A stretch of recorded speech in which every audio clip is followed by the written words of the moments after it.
What's up, everybody? It's Brad with the Mature Minded Gamers, and we're here again with another episode of Star Trek Lower Decks. Season 2, Episode 4, Mugato. Episode 4, Yeah. Mugato. Man, I can't believe we're already on episode 4. You didn't let me finish. Mugato, Gumato. That was the title. Oh, okay. All right, so let's get started here. You guys ready? Yeah, I'm Brad. Yeah, and I'm Eric. I'm Will. The We thrill. we're the mature-minded gamers. Brad said earlier, but that's fine. We'll say it again. So We're a little feisty tonight, so Eric, why don't you go ahead and tell us a little bit about this episode? Speaking of being feisty, we start out with some Ambu Jujitsu, right? Where have we seen this? Where have we seen this before? Hey, can you just say that for me one more time? Ambu Jujitsu? Is that right? Sounds good to me. What was it called then? That we'll go with that. Let's go with that. All right. Well, instantly you recognized it from the red suits, right? So this is from the Next Generation. I remember Riker being into it. Who was Riker playing with or fighting with? It was his dad, remember? Oh, Wasn't his that's dad right. all about wanting to play it against him? That is right. I remember that episode now that you said that. I couldn't remember it at the time. I was like, I remember Riker being into it, but I didn't remember the other person.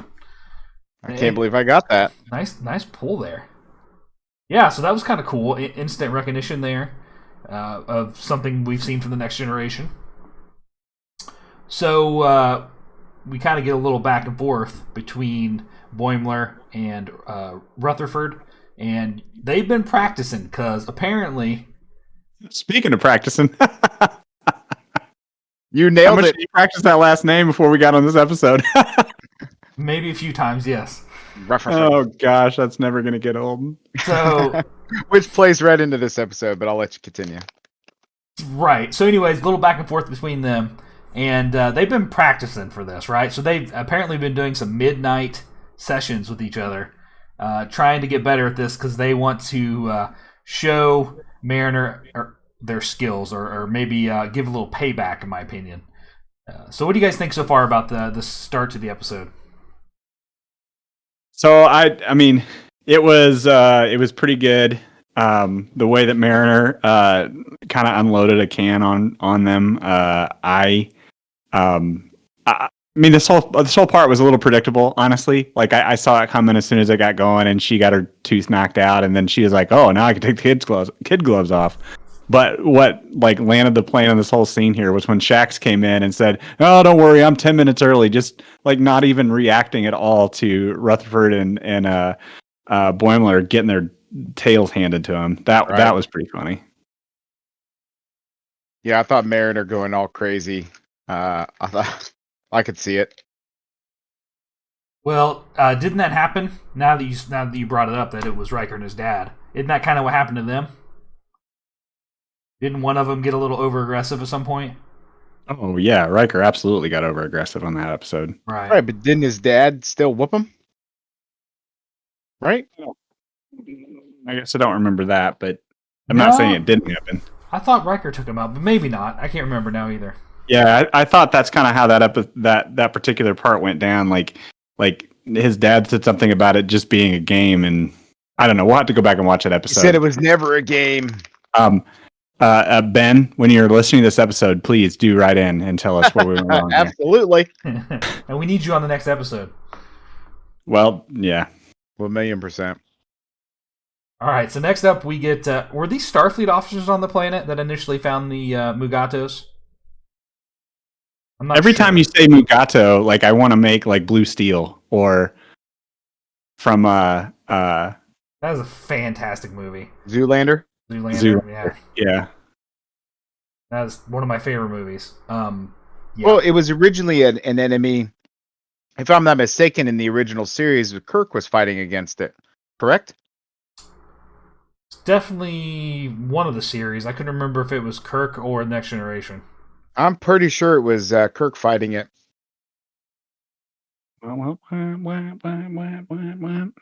Because he fought the Well, he fought the lizard guy at that time, but not... I want to call it a Goron, but that's not right, is it? Yeah, I think you're right. And then the Mugato. Yep, that's original series. 99.9% positive. Okay, Ben, so fact check me. I think you're right. So the officers that discovered this, were they Starfleet and their faces kind of expanded. Is that new, or have we seen that before? Oh, you're talking about when those things like kind of like those two people that were on the planet, Right, and all of a sudden the Mugato came out and their faces went big, right? right. For whatever reason, I got a Neelix vibe. I don't know why. No. I thought we'd seen something like this, but I've watched so much sci-fi now at this point. I couldn't pin it back to where I'd seen it before. So I thought maybe what you guys might know. Yeah, I'm telling you, I got a Neelix vibe from the way that their faces were and how they looked. Maybe not them expanding or whatever, but I don't know why. What? They weren't Talaxians. Oh, gotcha. You knew the name?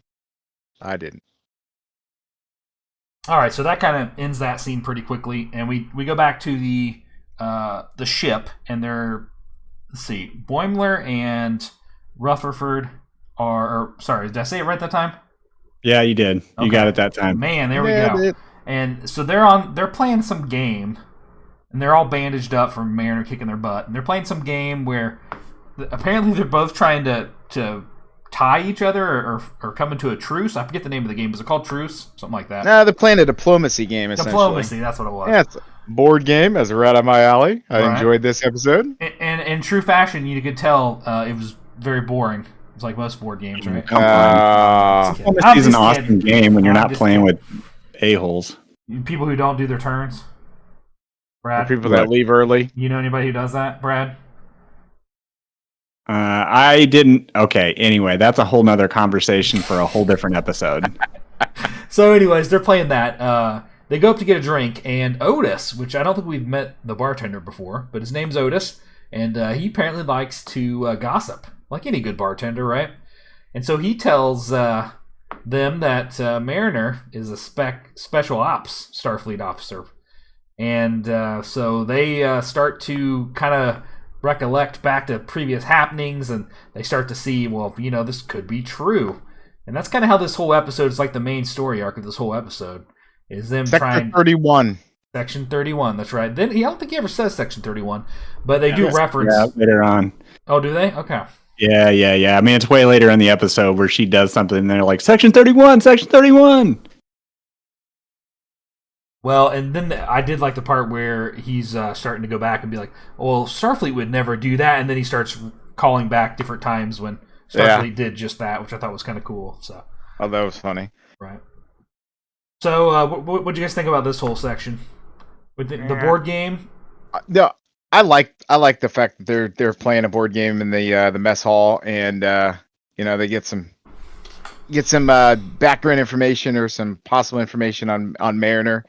And then they look over at her, and she's doing the whole knife thing. She flips it up in the air, then takes a shot, and it lands. I was like, well, she's obviously feeding that, Oh wow! So I was trying to look up something else, and that game they're playing is actually, maybe it's reminiscent of Stratagema from Star Trek Next Generation season 2, episode 21. And that would have been. Nope, that's not that game. I don't remember this game but anyway. I think it's new. I couldn't remember anything like it either. Honestly, when I saw the board and the pieces on the board, I kept thinking of the game Topple. Like before, they said it was a diplomacy game. It looked like they were the chips on side. It was a little balancing table on the top, is what it kind of looked like. And then they were talking about how it was all about diplomacy, and they're both excited that they're going to mutually win when they both can't come to an agreement, or they come to an agreement that neither of them are happy about. And I thought that was hilarious when they were like, oh, I guess this works. We win. I thought that was pretty good, because it sucks playing diplomacy games 2 players. So I mean, who else is going to win? Are they happy if they both win? So I mean, that kind of just also shows. This episode was really big on the bond between Rutherford and Boimler. Yeah. Because in some of the, episode 1, 2, and 3, it was about other characters' relationships. And this is one of the first times we've really seen something where Boimler and Rutherford have a bond. And I think they bond over board games. So when they did the high five about compromise, like it reminded me of the Ferengi game, Tongo, the one where they're sitting around and you've got like a choir and they're throwing strips of Latinum in there, but Yeah. It wasn't that, but it reminded That's more me of a gambling especially game. afterwards when they high fived when they compromised. That seemed like a human variant of Tongo. That's more of a gambling game, though, right? That's kind of like a roulette wheel.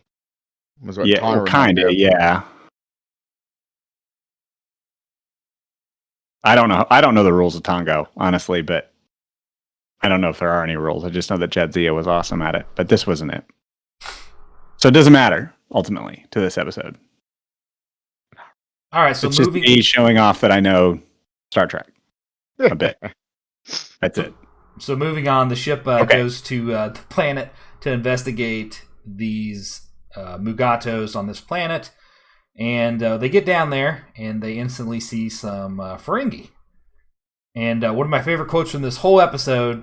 Wait. What? I'm sorry. You missed out one of the best parts. They're tracking the Mugatus through the forest. And Shax is sneaking all around and stuff, and then he goes up to some of the dung, licks it. Tangy. Yeah, tangy. Oh, and then mariners, all vomiting and everything, and I'm like, yeah, she's Spec Ops, Oh, I just thought that was a pretty cool part, or pretty funny part, where he's tracking him and all about licking the dung and stuff. She's like, God, we know this is the way. Don't need to keep eating it. Yeah, they really kind of. I mean, they're giving Shax a lot more to do this season, or a lot more validity this season, I suppose. Especially since he kind of came back. That was, kind of been their thing. Shax He's had more every episode than he did last season. And the Cat Doctor getting a lot more, which we're going to get to next. Is it Tanga? Tiana. Yeah. So, anyways, they figure out it's the Ferengi, right? You were right. That was a great part, Will. They figure out it's the Ferengi, and I think it cuts away at some point. I forget where that scene cuts. And we go back to the doctor, the Cat Doctor. What'd you say her name was? Yeah. Well, I kept wanting to say I think it's... That was Tonga. It's not Tiana. Chiana's from Farscape. That's not Chiana. It's a TA something. T apostrophe A and A, I think. Tiana. We're just going to call her the Cat Doctor. Did I say that? Cat Doctor. The Cat Doctor. And we see Tendi, I forgot her name for a second there. We see Tendi trying to help one of her patients who's having an emergency, but some other... Hey, pop quiz. Yeah. Tendi's first name. Go. From last time. Forget. Deanna, I don't know. Divana. Okay. That was a good and one. she is the mistress of the White Winter Lotus? Oh. Something. I don't remember past that point. I was really hoping. Ice Winter? Yeah. Anyway. That's good knowledge. Okay, continue. Sorry. So anyways, Tendi's trying to help one of her patients. Some other nurse person jumps in and takes over. Is this going to be a future rivalry, you think? No, I think it was just a play on the show that she wasn't very what's the word I'm looking for here? Assertive, yeah. Okay, so the Cat Doctor calls her over and assigns her the task of scanning these people who have been avoiding their med scans. And so she's got a list, and that's going to be her goal. I think it cuts back now, and then we go back to the planet with the Ferengi. There's some other alien there. I'm not sure if we can identify him. But he's trying to buy the horns from the Ferengi, who are capturing these Mugatos and taking their horns and selling them to this different people. Did anybody recognize this species?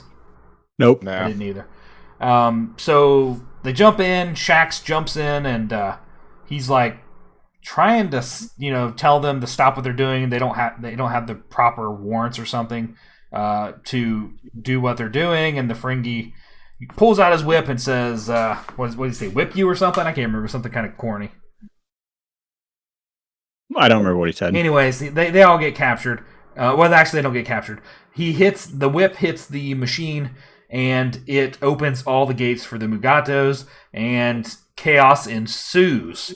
Immediately, pretty much the next shot, you see Mariner stabbing our boy Shax, and looks like she's like biting into him, right? And then Boimler and Rutherford run off because they think Mariner is going to kill them. Yeah, but so one of the things that Mariner said earlier was, stay behind me, because of the poison. So I'm assuming you guys got that. So of course she was sucking out the poison. Yeah, I didn't question it. Yeah, I mean, I didn't really think she was bad. I didn't know how they were going to play it, but... So back to when we first had the Ferengi come up, you were about to say one of your favorite lines in this episode, and then I cut you off. Do you remember what that line was? Yes. Mariner says, "Oh, you're the type of Ferengi, the outpost type of Ferengi," which is the first Ferengi we've seen in the Next Generation. Which, if you remember, we talked about this in length, how different they were. Mm-hmm. And, meaner and more menacing than the Ferengi that we've seen later on in the series. Don't you know Quark? Yeah. Well, of course I know Quark. Yeah, that was good. I like the Outpost reference the best. Right. Yeah, so these were, in a way, these were kind of like a mixture of both. Because like in like DS9, the Ferengi that we see are more prevalent are more the tradesmen, the barters, the businessmen, the dealers, if you will, and they're very tame and professional, right? And then obviously in the first time we see them in Next Generation, they're almost like rabid and vicious and just more chaotic, I guess. I don't know another way to describe them, but obviously they're completely different realms. So yeah, this definitely points that out, which I think is pretty funny. For that's what this show's about, is to poke fun at itself as well. So, or poke fun at Star Trek. Yeah. But I mean, in a way, you've kind of got to really be a fan of Star Trek to really even know that, I guess. But I think if you're watching this show, I guess you would be a fanboy, I guess. I don't know. Cuts back a little bit to Tendi trying to do her job. Nothing really notable in any of these scenes. She kind of tricks, is it the head engineer? What is that guy? He's Shax's buddy, remember? Yeah, but I can't remember his role. She kind of tricks him into getting scanned, and it's funny because he's trying to hit on that girl, and he's like, "I'm perfect health. Oh, you don't have weak bones. You need to drink more milk. I don't have weak bones. Oh, my head. Yeah.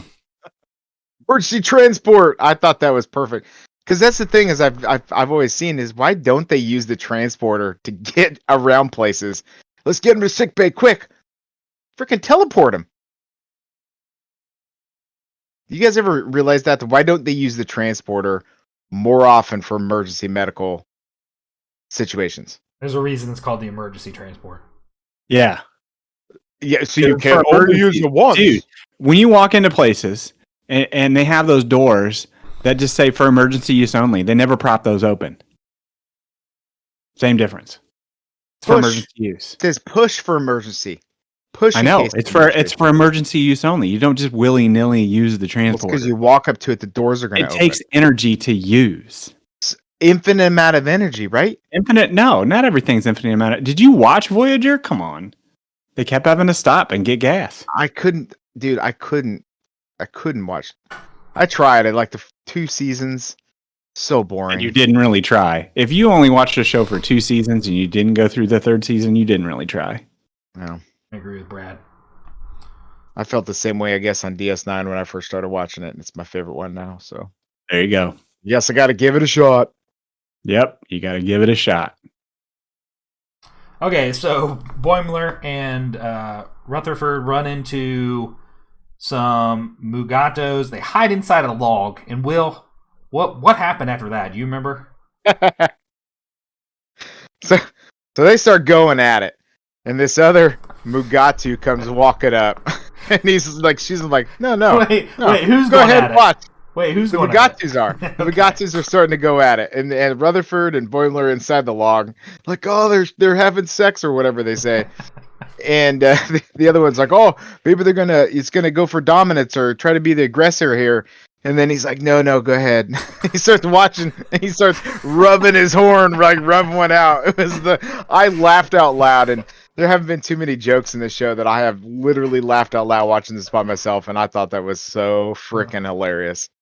Oh, I loved it. It was great. And then when they were getting ready to leave out of the log, then they were all three sleeping. And he's like, "Oh, even the watcher's sleeping." Oh, that was hilarious. I agree. I thought it was great. Oh, Brad's over here yawning. I mean, that was pretty funny, but this episode wasn't. I mean, it's a sleeper. No, I don't think so. So one of the other funny things that I think about with the whole Mugatos is the fact that they kept calling him different names. Like you've referenced him Mugato every single time. I was going to get to it when they meet what was that guy's name? The guy who was like the Mugato specialist. Oh yeah, okay, so, go so ahead. they run into him. Read 5 books. And, yeah, well, Yeah. he wrote 5 books or something. How do you word it? He's like, I have. Well, I have books. 5 books. I think is what he says the first time. Yeah, I have yeah. 5 books for. And he's like, I've read 5 books.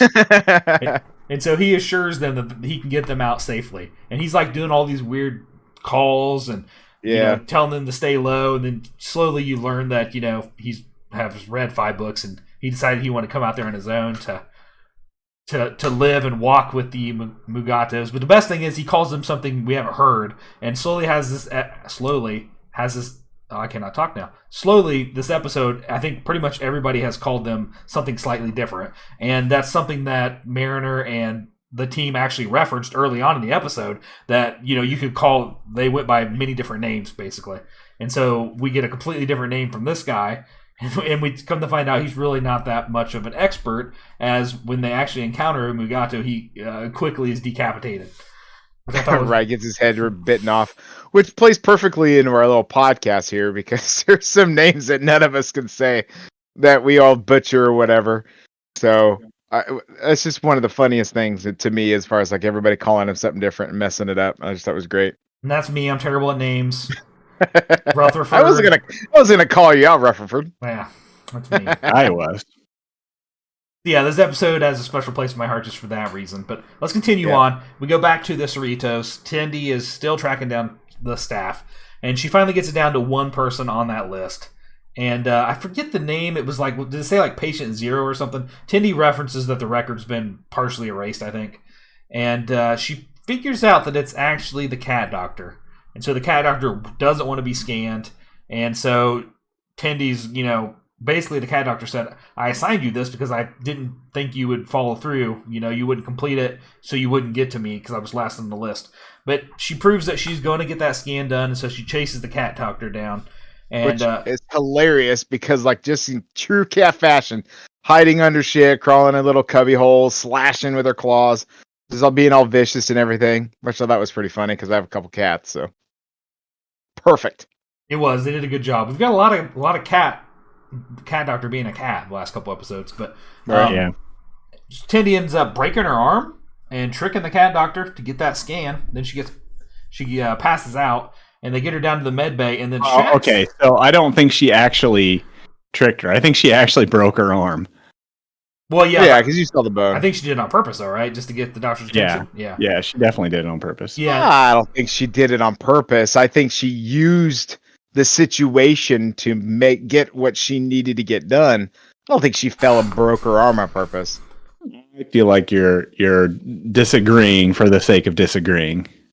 No, I mean, watch the episode again, and you can clearly see that she's trying to jump on top of her, and when she fell, she broke her arm. Do you think she literally meant to break her arm? Yep. So anyways, she gets a scan, and the doctor's like, oh, it wasn't that bad. And they show a scene down there with her taking care of Tendi, and Shax is down there. Did you hear that little comment between the cat doctor and Shax? They got like a relationship going on. Yeah, I definitely felt some tension there. Yeah.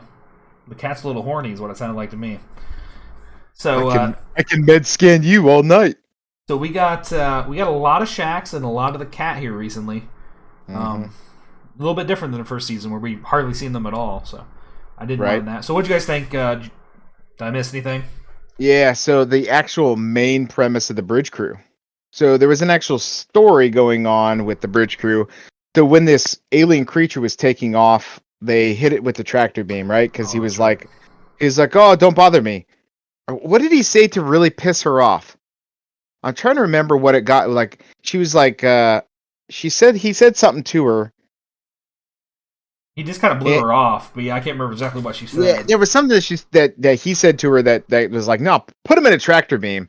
She just locked him in a tractor beam, and then the ship started to break apart. She beat him on board. Ship blew up, and so it ended up being that this is all just a ruse, and there's this person that's going around pretending to have ships break apart to get new craft or whatever. So anyway, the captain gives him a shuttlecraft prior to this knowledge, gives him all the stuff that's on her shelves, you know and later on the episode they go and retrieve it. What did you guys think of that as far as like being the main plot for the bridge crew to deal with? Mm. I mean, obviously, I kind of dismissed it since I didn't include it in my notes. It was noteworthy though. I should have done that for sure. But I think we got like 3 short scenes. Captain Freeman talking to her husband, where her husband is actually the one that notified her of somebody doing this, and so she locks him back, in that tractor beam, and then beams all of her stuff back. She gave him all of her like trophies. Right. So. Well, so here's why I bring this up. So you ever think about like when you're watching like the Next Generation and we're seeing all this stuff play out that the bridge crew is dealing with, right? And now we're seeing the other side of it where the lower decks are dealing with a lot crazier, cooler shit happening. You ever think like if we were watching the Next Generation from the point of view of the lower decks, that we would see crazier shit happening than the chaos of the potential of losing the ship kind of stuff going on? Well, that's the whole point of this show, right? Like, instead of focusing on the crew, we're focusing on lower decks, and we're just getting little side snippets of the actual bridge crew, right? That's kind of Right. It's the whole idea of the show. Oh, absolutely. That's what I'm talking about. And I think that this episode really exemplifies that to the nth degree, because in my thoughts here, and the reason I bring this up is, I was thinking about this episode where we got those 3 or 4 shots of the bridge crew and what their dilemma was and how they resolved it and what have you. While it wasn't the main focus, that could have been the main focus of an episode of any of the other Star Trek shows. And it has, Right? right? I mean, Right. That's what I mean. Right. So I think that this episode in particular really exemplifies that is the case for what this show is, because in past episodes it's really been nothing but the lower decks, and we've not really seen any side stories too much of the entire bridge crew. It's been maybe a bridge officer, right? But this episode shows that there's an actual story arc, not really much of a story, but there's still that arc there for the bridge crew itself. Does that make sense? So I just wanted to know your guys' thoughts on, do you feel like is this really the first time you guys have felt like we've seen that? No, I kind of think they've been doing that the whole time. I for whatever reason, I feel like this is really the first time we've gotten the whole thought that there is an overarching story for the entire bridge crew. I mean, I kind of feel like there's been it's maybe been a looser story than the rest of them, but there's been a story. Okay. One comment I caught. Sorry. Go ahead. Was from number 1, Jack Ransom, where he referenced his first wife. I don't think we knew that before, did we? He was married. You guys catch that? I did, but I was trying to remember what context. It was like at the very beginning. Yeah, they were talking about something, and he was like, "That's like worse than my first wife," or something like that. I can't remember how he referenced it either, but I was like, "Oh, he's been married." So I wonder if that's going to come into play here eventually. Is it Mariner? No. You still think there's that tension there between Mariner and for the first officer? I can't remember his name. Don't be ridiculous. First officer, Ransom? Ransom. There was something there going on between Ransom and Mariner there for a hot second. Yeah, they had that one episode where she was like Right. reluctantly attracted to him, I think. I think it's going to be her and Boimler, though. But I know. I think they're going to only be friends, especially after last episode. no. Yeah, I think it's always going to be a friendship. Season 4. So real quick, though. Well, let's wrap up this episode because we're almost done. So they end up saving the day. Mariner gets trapped in some kind of Ferengi trap. I'm not even sure what the hell it was. And they capture her, and then we see them back in the cages, her and Shax. But Boimler and Rutherford come and save the day with some not political, some like PowerPoint presentation, right? That shows the Ferengi that they can make more profit off of making this into like almost a petting zoo, right? Right. Yeah, more or less. Like a reserve. And so they save the day and they free them, and Shax shows some mercy to the Ferengi. That was weird. I didn't think Shax would have done that before. So I wonder if we're going to see a completely different Shax than we've seen in the first season. Because he was like, how do you word it? Something about we could arrest you or something. I can't remember how it went down. But he's like, but we'll just let it go. No. Rutherford said that. Oh, was that who said it? I was thinking it was Shax. Yes. Yeah, no, Rutherford said, well, we could just throw you in jail or, something to that nature. Okay. After they were like, oh, the profit margins are better. That makes more sense then. That was Rutherford, yeah. Okay. So that wraps up the episode pretty much, except for we get a scene with them back, and they're playing their board game again. And Mariner doesn't act like she knows what she's doing. She goes to the bartender and tells the bartender another tall tale, but this time it's about Boimler and Rutherford saying that, what was it? They took out a whole army of Mugatos, I think, or something like that. They ground up the horns of the Mugatos and snorted them or something like that and got superpowers. Powers, yeah. And then we get a little scene with them talking about how is Mariner doing this? She's whipping our ass. In true fashion. I thought that was funny. Right. Well, one of the funny parts when they were doing that presentation at the end, they high-fived again, diplomacy or whatever, and then right after they both high-fived, then Mariner raises her hand, diplomacy. So she wanted to still be part of them, but realizing that they have a little thing going on, and then she wants to be part of that now by trying to play that game with them. Yeah. But she was acting like she doesn't really know what's going on when she clearly does. Section 31. All right, any final thoughts? I'm going to pose a question before we Okay, give our pose your ratings. question. Who is Ransom's ex-wife going to be? Oh, geez. I don't know. Deanna Troy. No, because remember he was hitting on Deanna that one episode. I guess it still could be then, but you think they would have referenced it a little bit. Tasha Yar's daughter. No. I don't think that... Yeah. Tasha Yar's daughter, the one that was in Didn't she die? The one who was in Romulan. The Romulan. Yeah. Didn't she die? And she wasn't Romulan. I don't know, man. I'm just naming a name. Yeah, this is the first woman that came to mind in the show, isn't it? Yeah. Yeah, not Tasha Yar, but 7 of 9. Ooh, that'd be good. I hope you're right. I would like that. Jack Ransom. Let's see, I'm trying to think of a character that's young that would match him in age roughly. Wesley Crusher. No, because he said wife. The Ashley Judd's character? No, that wasn't her. Give me somebody from Voyager that's not 7 of 9. Or maybe Deep Space Nine. Maybe one of the Deep Space Nine girls. What was the first officer's name? Or whatever. Kira Nerys? Kira Nerys. Korea, yeah. Or what is her name? Korea? Kira. Kira? Oh, Kira Nerys. You seem kind of old, though. Maybe not. Wow. I don't know. I don't have any good guesses for this. Dax. I think it's going to come back and be somebody, though. That we Dax is dead, man. No. Jadzia Dax? You said Jadzia. Dead. I thought you said Jadzia. Not. Oh, you said Ezri Dax. Ooh. I said Ezri Dax. How about number 1? Maybe it's his real wife in real life. That would be ironic. What?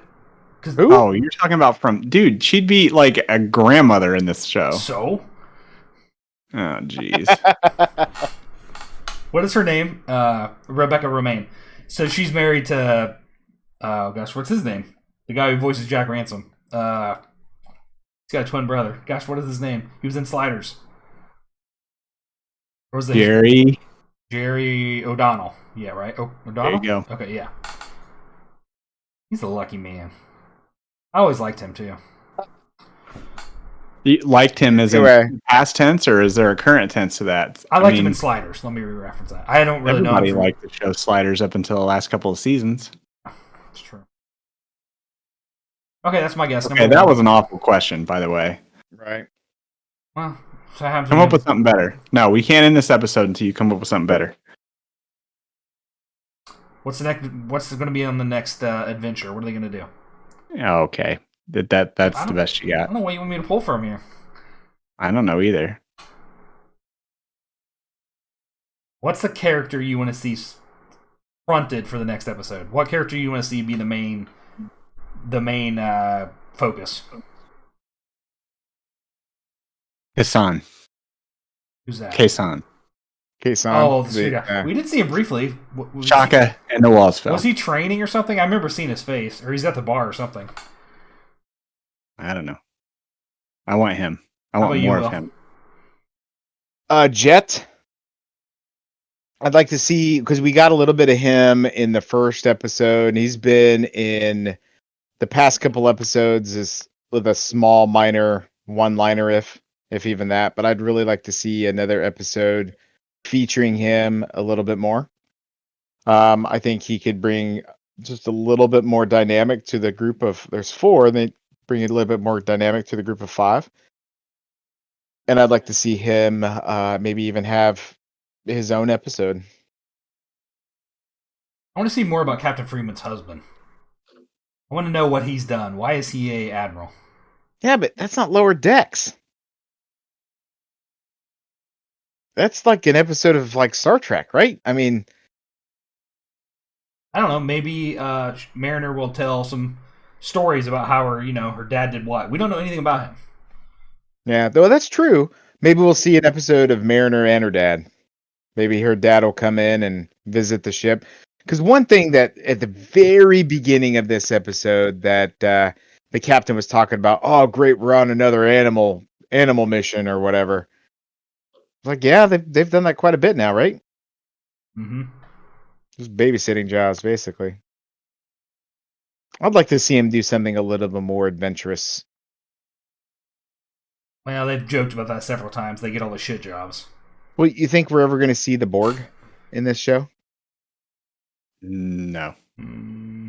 Maybe when 7 of 9 comes on as Mariner as Ransom's ex-wife. Yeah. All right, everybody. Thanks for checking out our podcast. We are the Mature Minded Gamers, and we have 8 fingers. What that means? All right, Brad. If you were to rate this episode, what would you rate it? Damn, I missed that. That's right. Let's rate this, boys.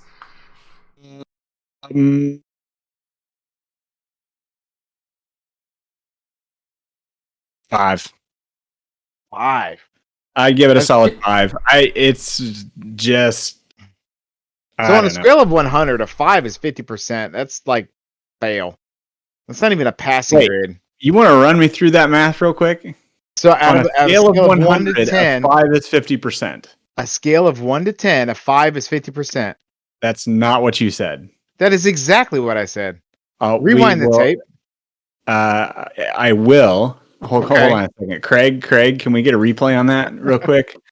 Let's see. Recording monitor. Yep, I realized that's there. Let's go ahead and back this guy on up.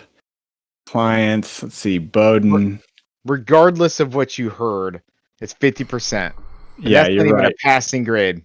So regardless of what was recorded. That's fine. So listen to me. What I'm trying to tell you is that's not even a passing grade. You're saying this episode was that big of a fail for you? Yeah. Wow. Okay, Eric, what do you think? I give it a 7. I thought it was solid. Yeah. No, I mean, that 7's an average score, an average episode. I'm gonna give this one a 8.5. I Damn. could watch I could watch this episode several times. There's not that many episodes that I laughed out loud on, and I had a good time watching the entire time. So far season 2 has impressed me more than the entire season 1 so far, but I think it's really starting to grow on me, and I really enjoyed watching this episode. Truth be told, once this season is over, I'm really gonna have to go back and watch the first season over again, and really, I think I can appreciate it a little bit more, getting to know the characters again because I already know what's gonna happen. I feel like when I rewatch shows, I really like the show more the second time through versus the first time. Because I think the first time for me, it's just more what's happening, what am I seeing, and not so much what am I hearing or what are the characters really feeling and thinking.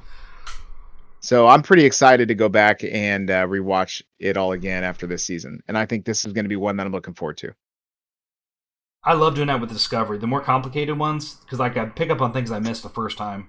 Yeah. And so the second watch is always really good. Yep. Hey, Brad, your 5 sucked. All right, everybody. Thanks for checking out our podcast. Make sure you go to our website, maturemindedgamers.com. We do board games, video games, and much more. Have yourself a great night. Beam.